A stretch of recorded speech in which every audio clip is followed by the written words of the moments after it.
So ayun na nga, papunta na kami sa airport. Sis, parang ka daw robot dyan sa headphones mo, sis. Tama. Ano? Tama. Robot.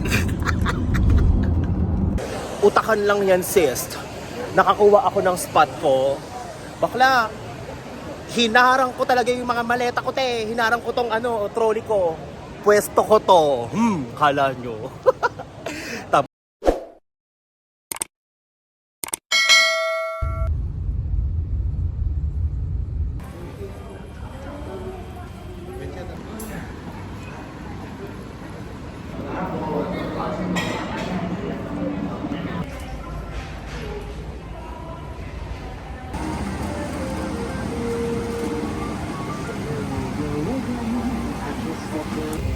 Guys, for today's video, ang airline of choice natin ay Emirates.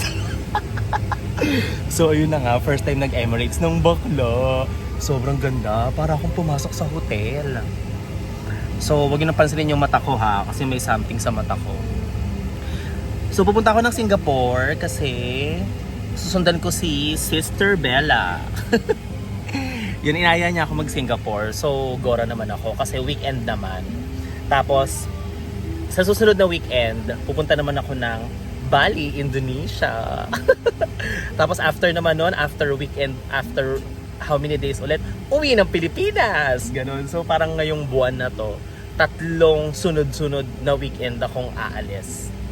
Ay, hindi. July na pala yung susunod na flight after nung sa Indonesia.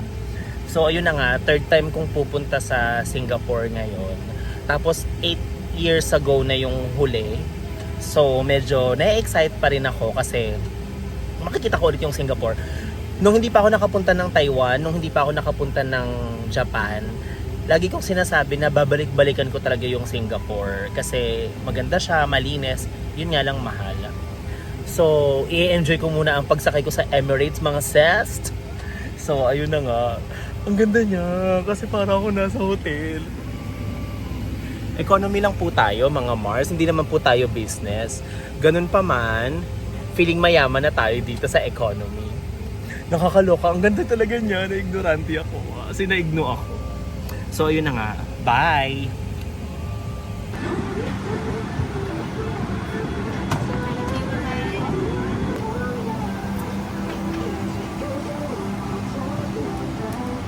Hello! Welcome to Singapore!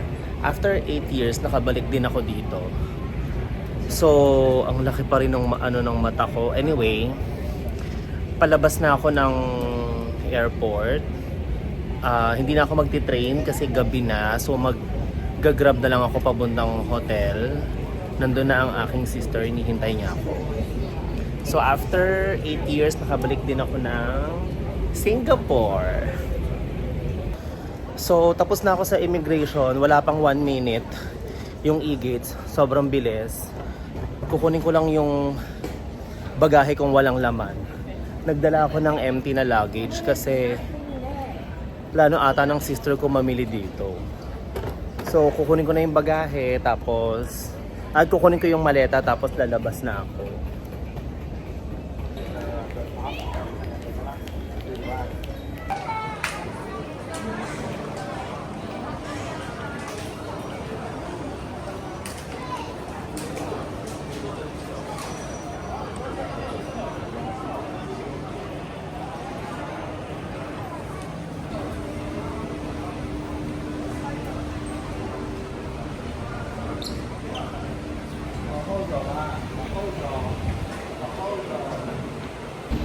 So nandito na ako sa hintayan ng Grab. Paglabas nung sa arrivals, bababa ka lang dun sa Walkalator pababa. Tapos eto na, nandito na siya. Makikita mo lang sa Grab kung anong door ka magpapapick up, door 7, door 8, ganyan. Nagpa-pick up ako dito sa door 8. Tsaka meron namang sign na dito talaga yung pick upan ng Grab. So sa mga pupunta ng Singapore, sa mga first time, ganun yung gagawin nyo. Bababa lang kayo dun sa arrival, in fairness. Tapos, nandito na yung buka ng Grab. Yung pick-up ng Grab.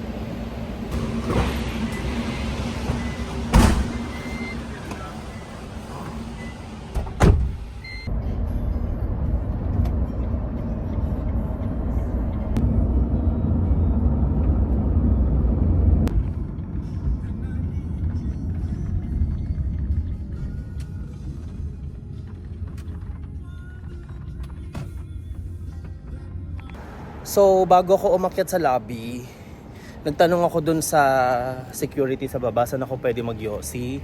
Tapos buti na lang, bago pa ako mag-yosi, bigla akong tinanong, pwede ba yung vape? Hindi pala pwede, mafa-fine ka ng 2,000 SGD. Diyos ko, buti na lang talaga hindi ko siya nahipa. Kasi baka mamaya makita ako sa mga camera dito tapos magbabayad pa ako ng 2,000. Well, anyway, papunta ako ngayon sa 7-Eleven. Bibili nga ako ng yosi. Malapit lang naman siya dito sa hotel namin. Siguro parang mga 2 minutes lang yung walk ko. So, ayun. Makapagsuba-suba. Ang tagal ko nang hindi nag-yosi pero walang choice. Kailangan yosi-yosi kesa naman mag-vape.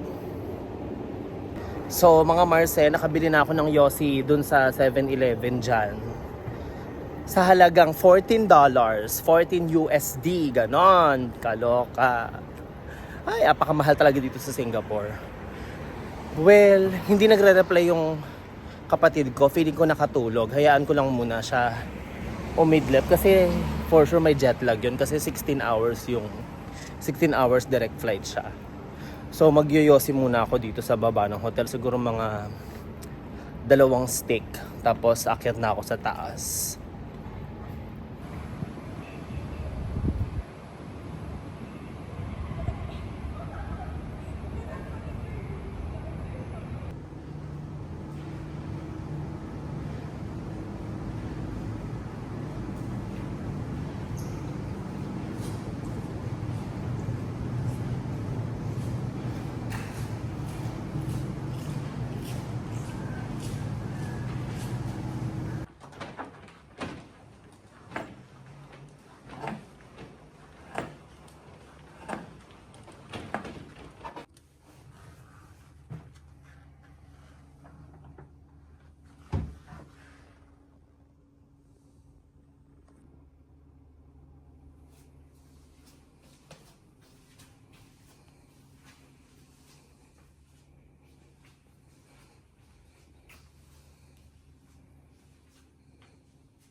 So para talaga akong pumunta dito sa Singapore para mag-DH. Sobrang kalat talaga niya. Kaya pagdating ko nagligpit ako. Parang mga 30 minutes ata ako nagligpit. Tapos bababa ako ulit ngayon para mag-yosi. Hindi na ako makapag-vlog dun kasi baka magising siya.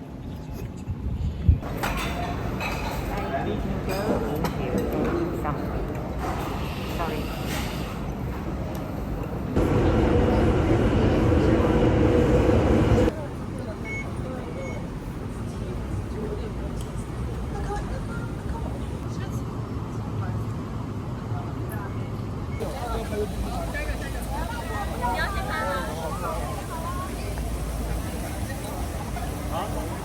Ako naman.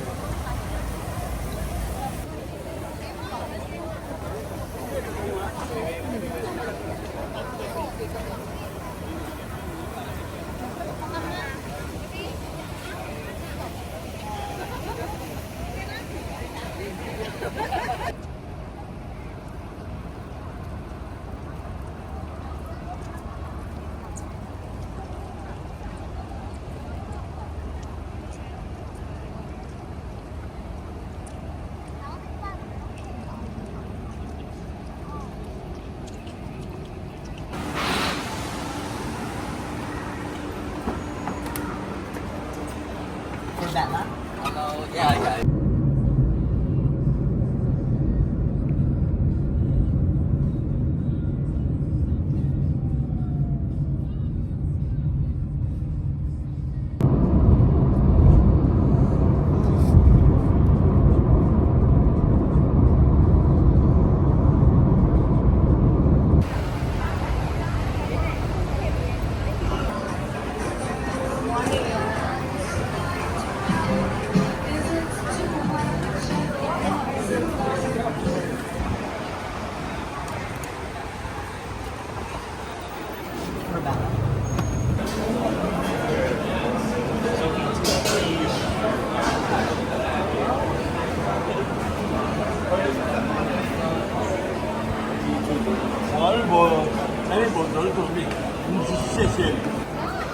Kaya puro cash sila eh.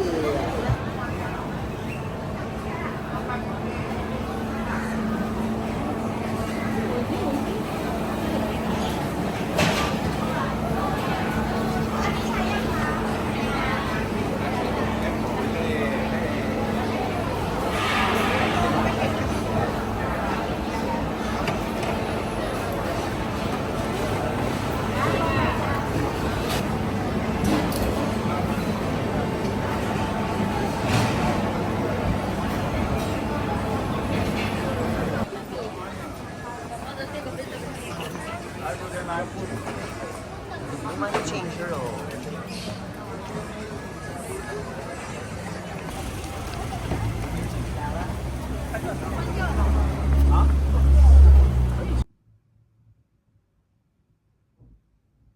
So, hello guys! Ngayon lang ako makakapag chika-chika ulit. Kasi yung paglabas namin kanina umuulan. Tapos, ang hassle. Hindi naman masyadong malakas yung ulan. Kaso nga lang, dakilang alalay ako pagkasama ko yung kapatid ko. Kaya eksena. Para lang ako nakasunod sa kanya. So, nagpunta kami kanina ng Marina Bay Sands. Tapos, gora kami nung Merlion, tapos nagpunta kami ng Bugis Street tsaka ng Chinatown. Tapos bumalik na kami dito sa hotel kasi hindi nga maganda yung panahon. Ayun, makikita nyo, buti nga nawala na yung ulan eh, pero kaninang umaga maulan siya. Tsaka yung mata ko, bakit ganun pa din? Lumiit ba o lumaki? So anyway, pahinga-pahinga lang, tamang chill na alis lang to. Tapos bukas babalik na rin ako ng Cambodia, tapos si Bella naman lilipat siya papuntang Bali. Tapos papasok lang ako sa school ng mga ilang araw, tapos lilipad ako ulit pa Bali, sundan ko ulit siya sa Bali. So another weekend sa Bali naman. This weekend Singapore, tapos next weekend Bali. Lang kami magka-bonding ng kapatid ko. Sa 9 years na hindi kami magkasama, ito lang yung mga chance kasi malapit siya. Like last time nasa Japan siya, tapos pinuntahan niya ako sa Cambodia, tapos ayan, nasa Singapore lang siya, nasa Cambodia ako, weekend naman, wala akong pasok. So, grab namin ulit yung chance na pwede kaming magkita, mag-bonding. Tapos next week naman, Bali, yung mga ganon. Hindi madali sa amin na magkaroon ng chance talaga mag-bonding. Kasi nga sa mga talagang nakakilala sa akin, malayo yung family ko sa akin. Mag-isa lang ako sa Cambodia. So, yung mga ganitong mga chance na pwede kaming magkita kahit ilang araw lang. Tulad dito, Singapore, 2 days lang. Tapos alis na ulit. Buong Saturday lang kami magkasama. Tapos, sa Bali naman, ganun lang din. Halos isang buong araw lang din kami magkasama. Tapos, hiwalay na naman kami, ganun. So, ayun na nga. Lalabas kami mamayang gabi. Hindi ko daw siya ginising kagabi. So, lalabas kami mamayang gabi. Titingnan namin kung saan kami makakapunta. Gusto ko kasi gumimik ni Badeng. So ayun, magsusuba muna ako para makakita ko sa kwarto. Masyado nang mahaba tong chika ko. Kasi wala naman akong chika kanina, puro video-video lang, mga short clip lang. Hindi rin ako masyadong maka-video kasi ini-enjoy namin yung moment na nagbabanding kaming dalawa, ganyan. Tapos sightseeing, mga ganon.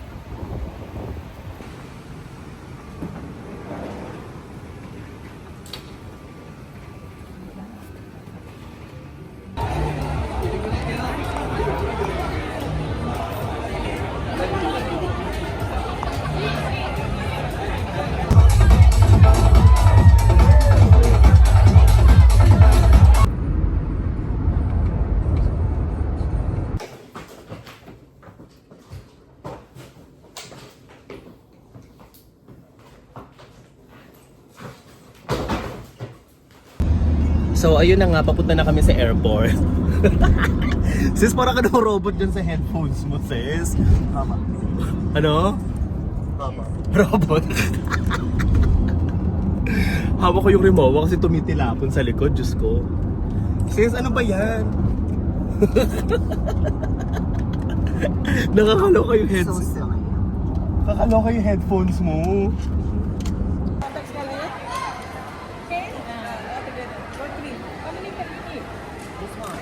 Oh, this is my brother going. So, ayun na nga. Welcome guys. Welcome back for me. Hindi na ako masyadong nakaka-spill kasi na-busy. Well, anyway, nandito na kami sa airport, Terminal 4. Overbagahe ang sisterette ko kaya magbabayad siya ng over baggage.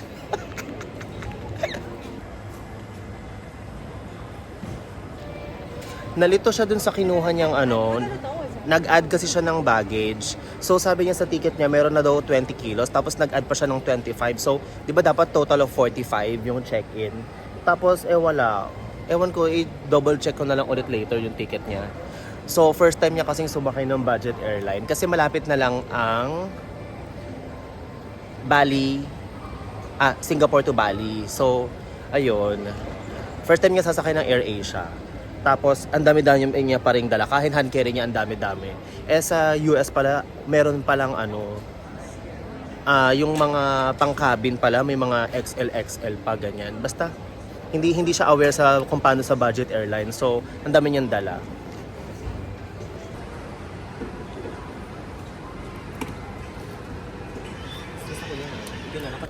So guys, from Terminal 4, magbabas ako going to Terminal 1. Kasi doon ako sa Terminal 1. So ito yung waiting area para sa bus going to Terminal 1. In fairness. Ay, ayan na.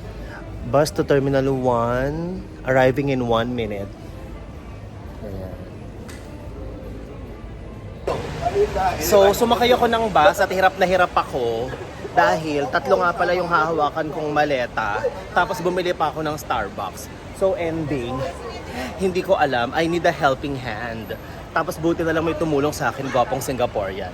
So ayun na nga, pagbaba ko ng bus, nakita ko agad tong jewel, yung mga may fountain, ganyan. So, since maaga naman ako, papasok muna ako dito, walking, ganan.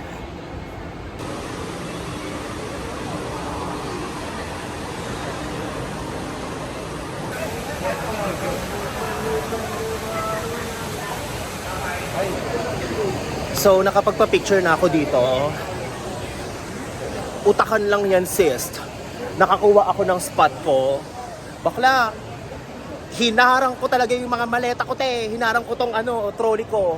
Pwesto ko to. Kala nyo. Tapos ayaw nilang hindi na sila makapagpa-picture kasi nakaharang ako. So sabi ko gano'n talaga doon sa isang ate, can you take photo for me so that I can go? Harang ko talaga yung maleta ko, te. O di ending, putang ina na, picture na ako.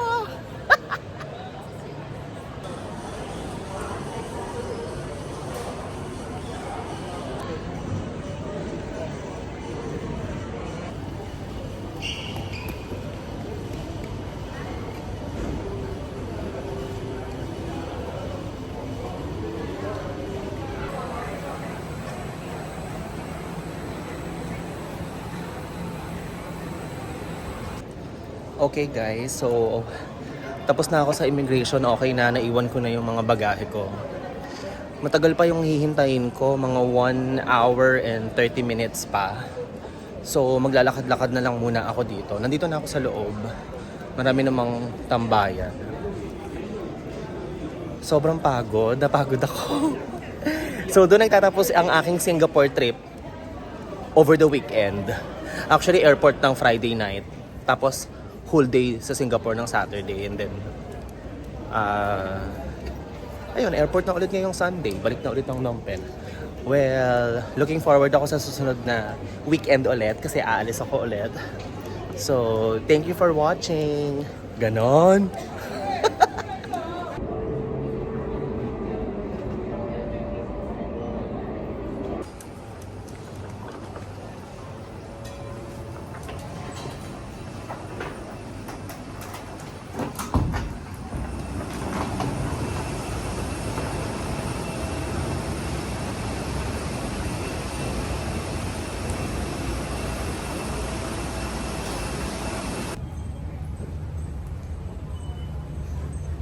So, eto na talaga mga sest. Pabalik na talaga ako ng Phnom Penh. Antok na ako. Tagal ko naghintay, sobra. Ay, di naman.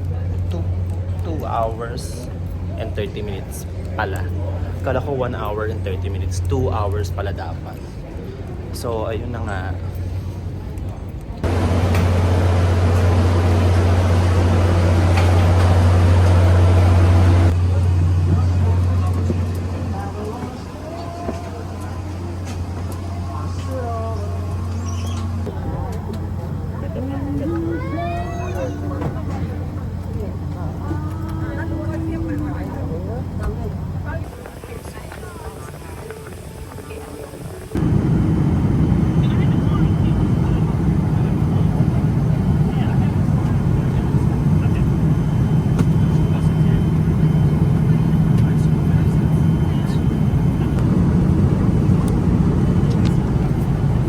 Thank you. Mga Mars, napakasarap ng pagkain. Pero grabe yung alog ng eroplano. Pero dahil nakasakay ako sa Emirates, nagtitiwala na lang ako mga Mars eh. Napaka-alog ng eroplano, sis.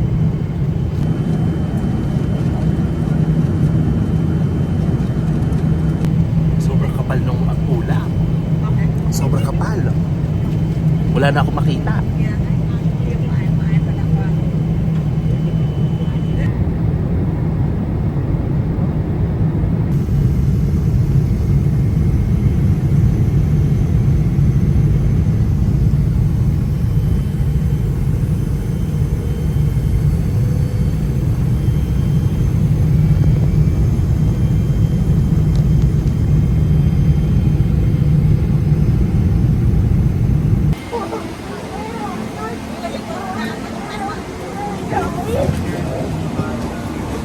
Thank you, bye.